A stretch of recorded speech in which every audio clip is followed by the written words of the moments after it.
Hello, human. It's me, Octopus. Welcome to my world. ഞങ്ങളുടെ അഭിപ്രായം ബോബി ചെമ്മണ്ണൂർ തരണ്ട എന്നുള്ളതാണ് എൻ്റെ അഭിപ്രായം. അവര് തരണ്ട. മുഖ്യമന്ത്രി സാറ് ഞങ്ങൾക്ക് തരുമെന്ന് ഉറപ്പ് നൽകിയിട്ടുണ്ട്. അവര് പട്ടയമില്ല ഞങ്ങളുടെ പേരിൽ രണ്ടുപേരുടെ പേരിൽ സർക്കാർ അവർ തന്നെ ഒരു വീട് വെച്ച് തരാമെന്ന് സർക്കാർ തരാമെന്ന് പറഞ്ഞിട്ടുണ്ട്. ഇതിനെക്കുറിച്ച് ഞാൻ പ്രത്യേകിച്ച് പറയേണ്ട ആവശ്യമില്ല. 2 ദിവസം മുമ്പ് ധീരപുത്രൻ എന്ന പേരുള്ള യൂട്യൂബ് ചാനലിലെ രഞ്ജിത്ത് രാജ് നെയ്യാറ്റിങ്കര വീഡിയോ ഇട്ടിട്ടുണ്ടായിരുന്നു ബോബി ചെമ്മണ്ണൂരിന് എതിരായിട്ട്. അയാൾ കള്ളങ്ങൾ പറഞ്ഞു പറ്റിച്ചു എന്ന് പറഞ്ഞുകൊണ്ട്. പക്ഷേ ഈ വീഡിയോൻ്റെ തുടക്കത്തിൽ കണ്ടാൽ നിങ്ങൾക്ക് മനസ്സിലായി കാണുമല്ലോ എന്താണെന്ന്. ഞാൻ മുന്നോട്ട് പോകുമ്പോൾ ബാക്കിയുള്ളതെല്ലാം പറഞ്ഞുതരാം. അതിനുമുമ്പേ നിങ്ങളെല്ലാവരും എന്നെ ഒന്ന് സബ്സ്ക്രൈബ് ചെയ്യുക. ധീരപുത്രൻ 2 ദിവസം മുമ്പേ വീഡിയോ ചെയ്തതിൻ്റെ കുറച്ച് ഭാഗങ്ങൾ ഞാൻ കാണിക്കാം, നിങ്ങളൊന്ന് കണ്ടു നോക്കൂ. വിഷയം ബോച്ച എന്ന ബോബി ചെമ്മണ്ണൂരും ജീവിതത്തിൽ ഒറ്റപ്പെട്ടു പോയ ഞാനും എന്റെ ചേട്ടൻ രാഹുലും ഇങ്ങനെയുള്ള വീഡിയോ ഇടണമെന്ന് വിചാരിച്ചതല്ല, നിർബന്ധിതമായതുകൊണ്ടാണ്. ഞങ്ങൾക്കെതിരെ പല ചാനലുകളിലായി പല സമയങ്ങളിലായി ബോബി ചെമ്മണ്ണൂർ വാസ്തവവിരുദ്ധമായ കാര്യങ്ങൾ പ്രചരിപ്പിക്കുന്നു. ഇതിന്റെ സത്യാവസ്ഥ ഞാൻ നിങ്ങളോട് പറയട്ടെ. ഉണ്ടായ ഒരു സംഭവമാണ്. അപ്പോ ഞാൻ ഒരു സാധനം കൊടുക്കുമ്പോൾ ആ കേസൊക്കെ തീർത്ത് ക്ലീൻ ആക്കിയിട്ട് വീട് വെച്ചു കൊടുക്കാൻ 1 വർഷത്തോളം സമയമെടുക്കും. അതുവരെ ഒരു വീഡിയോയിൽ അദ്ദേഹം പറഞ്ഞു അയാൾ നിയമപരമായി ഒരു വീട് പണിത് കൊടുക്കണമെങ്കിൽ 3 മാസം മുതൽ 1 വർഷം വരെ കാത്തിരിക്കണമെന്ന്. സത്യത്തിൽ ഇത് നുണയാണ്. 2020 ഡിസംബറിന് അമ്മയും അച്ഛനും മരിക്കുന്നു. ഏകദേശം 7 ദിവസം കഴിഞ്ഞപ്പോൾ ബോബി ചെമ്മണ്ണൂർ വന്ന് വാഗ്ദാനം തരുന്നു വീട് വെച്ച് നൽകാമെന്ന്. 2022 മാർച്ച് വരെ ഞങ്ങൾ കാത്തിരുന്നു. ഈ 1 വർഷവും 3 മാസവും ബോബി ചെമ്മണ്ണൂർ ഒന്നും ചെയ്തില്ല. അത് മാത്രവുമല്ല, ഞങ്ങൾ ഫോൺ ചെയ്തിട്ട് ഓക്കെ, ഇത് ബോബി ചെമ്മണ്ണൂർ കാണിച്ച തെണ്ടിത്തരം എന്ന് പറഞ്ഞിട്ട് വീഡിയോ മൊത്തം വൈറലാവുകയാണ്. പക്ഷെ ഒരു കാര്യം, അയാൾ കാണിച്ച എന്ത് തെണ്ടിത്തരമാണെന്ന് ഞാൻ ഈ വീഡിയോ ഫുള്ള് നിങ്ങൾ കണ്ടതിന് ശേഷം പറയുക. നാളെ തന്നെ പരിശോധിക്കും.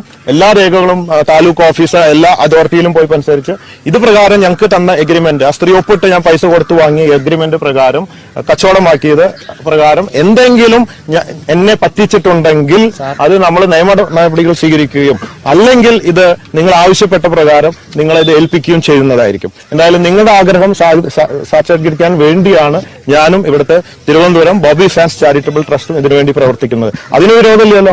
ഓക്കെ, അപ്പൊ നിങ്ങളുടെ നല്ല മനസ്സിന് നന്ദി. നമ്മളെ ചീറ്റ് ചെയ്തിട്ടുണ്ടെങ്കിൽ തീർച്ചയായിട്ടും അതിനെതിരെ ഇത് ഞങ്ങളെ പറ്റിച്ചിട്ടാണ് കാശ് വാങ്ങിയത്, കള്ളാധാരമാണോ പട്ടയില്ലാത്തതാണെങ്കിൽ അവർക്കെതിരെ ഞാൻ കേസ് കൊടുക്കും. ഓക്കെ, ഇത് കണ്ടല്ലോ. ഇത് ബോബി ചെമ്മണ്ണൂർ ഈ വസന്ത എന്ന് പറഞ്ഞ സ്ത്രീയിൽ നിന്നും ഈ കുട്ടികളുടെ പേരിലേക്ക് മാറ്റി കൊടുക്കാൻ വേണ്ടി അയാൾ 50,000 രൂപ കൊടുത്ത് ആ എഗ്രിമെന്റ് വാങ്ങിച്ച് വച്ചിരുന്നതാണ്. അവിടെ വീട് വച്ച് കൊടുക്കുക എന്നുള്ള രീതിയിൽ.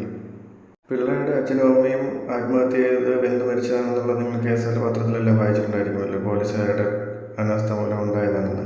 കോടതി വിധി പ്രകാരം അത് മറ്റൊരാളുടെ വസ്തുവാണെന്നുള്ളത്. ആ വസ്തുവിൻ്റെ ഉടമയുടെ വസന്ത, അവരിൽ നിന്നുമാണ് ബോബി ചെമ്മണ്ണൂർ ഈ വസ്തു വാങ്ങിച്ച് പിള്ളേരെ വെല്ല് കൊടുക്കാന്ന് പറഞ്ഞത്. അതായിക്കോട്ടെ, ഇനി മറ്റ് സഹായങ്ങൾ വരുന്നുണ്ടെങ്കിൽ നിഷേധിക്കണ്ട. നിങ്ങൾക്ക് പല പല ആവശ്യങ്ങളുണ്ട്, പഠിപ്പുണ്ട്. ആര് തന്നാലും വസന്തരടുത്ത് വാങ്ങിത്തരണ്ട. ഇത് സർക്കാരിന്റെ ഭൂമി, സർക്കാർ നമുക്ക് തരണം. അതെ, സർക്കാർ തരണമെങ്കിൽ ഇപ്പൊ എന്താ പ്രശ്നം എന്ന് വെച്ചാല് അതെ, അതാണ് കുട്ടികളെ തീരുമാനം. അഭിപ്രായം ബോബി ചെമ്മണ്ണൂർ തരണ്ട എന്നുള്ളതാണ് എൻ്റെ അഭിപ്രായം. അവര് തരണ്ട. മുഖ്യമന്ത്രി സാറ് ഞങ്ങൾക്ക് തരുമെന്ന് ഉറപ്പ് നൽകിയിട്ടുണ്ട്. അവര് പട്ടയമില്ല ഞങ്ങളുടെ പേരിൽ രണ്ടുപേരുടെ പേരിൽ സർക്കാർ അവർ തന്നെ ഒരു വീട് വെച്ച് തരാമെന്ന്. സർക്കാർ തരാന്ന് പറഞ്ഞിട്ടുണ്ട്. അത് ഞാൻ മീഡിയകളിലൊക്കെ വായിച്ചത്. മറ്റ് ഫ്ലാറ്റ് ഇതേ തന്നെ തരാന്ന് പറഞ്ഞിട്ടുണ്ടോ? എനിവേ, ഇപ്പൊ നിങ്ങൾക്ക് ഈ സാധനം വേണം തന്നെയാണല്ലോ അല്ലേ? സർക്കാർ പഞ്ചായത്തിൽ നിന്ന് നമുക്ക് പട്ടയം തരണം. അപ്പൊ ഈ ഒന്ന്, ബോബി ചെമ്മണ്ണൂർ വീട് വെച്ച് കൊടുക്കുക എന്ന് പറയുമ്പോൾ അത് പരസ്യമായിട്ട് വേണ്ട എന്ന് പറയുന്നു. രണ്ടാമത്തത്, ബോബി ചെമ്മണ്ണൂർ തന്നെ വീട് വെച്ച് തരേണ്ട, അത് വസന്തയിൽ നിന്ന് സർക്കാർ തന്നെ വീട് വെച്ച് തരണമെന്ന് പരസ്യമായിട്ട് പറയുന്നു. ഇങ്ങനെ പറഞ്ഞൊരു സ്ഥലത്ത് വെച്ച് വീണ്ടും ബോബി ചെമ്മണ്ണൂർ അവിടെ ചെന്ന് വീട് വെച്ച് കൊടുക്കേണ്ട ആവശ്യം എന്ത്? അത് പരസ്യമായിട്ട് പറഞ്ഞിട്ട് വീണ്ടും ഒരു വീഡിയോ കുറേ വർഷങ്ങൾക്ക് ശേഷം ഇട്ടിട്ട് എനിക്ക് വീട് വെച്ച് തന്നില്ല, എന്നെ ചതിച്ചു എന്ന് പറഞ്ഞിട്ട് ചെയ്യേണ്ട ആവശ്യം എന്താണ്?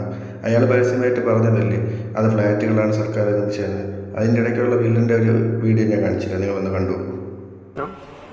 അപ്പോൾ ആ കുട്ടികൾക്ക് വീട് വെച്ച് നൽകാനും അവരുടെ വിദ്യാഭ്യാസ ചെലവ് ഏറ്റെടുക്കാനും ആവശ്യമായ നിർദ്ദേശം നൽകി. സർക്കാരിൻ്റെ പോയായിട്ടുള്ള വാഗ്ദാനം വിശ്വസിച്ച് അവിടെ ബോച്ചയും പരസ്യമായിട്ട് നാണം കെടുത്തി അയാളുടെ വാഗ്ദാനം വേണ്ട എന്ന് പബ്ലിക്കായിട്ട് പറഞ്ഞിട്ട് ഇപ്പോൾ വന്ന് അയാൾ ചതിച്ചു, അയാൾ പരസ്യം നാണം കെടുത്തുന്നു എന്ന് പറഞ്ഞുകൊണ്ട് ഓരോ വീഡിയോ ചെയ്തിടുമ്പോഴേ മക്കളെ പണ്ട് ചെയ്തതും പാളയത്തുറിയൊന്നും വെളിയിൽ വരില്ലെന്ന് വിചാരിച്ചില്ലേ?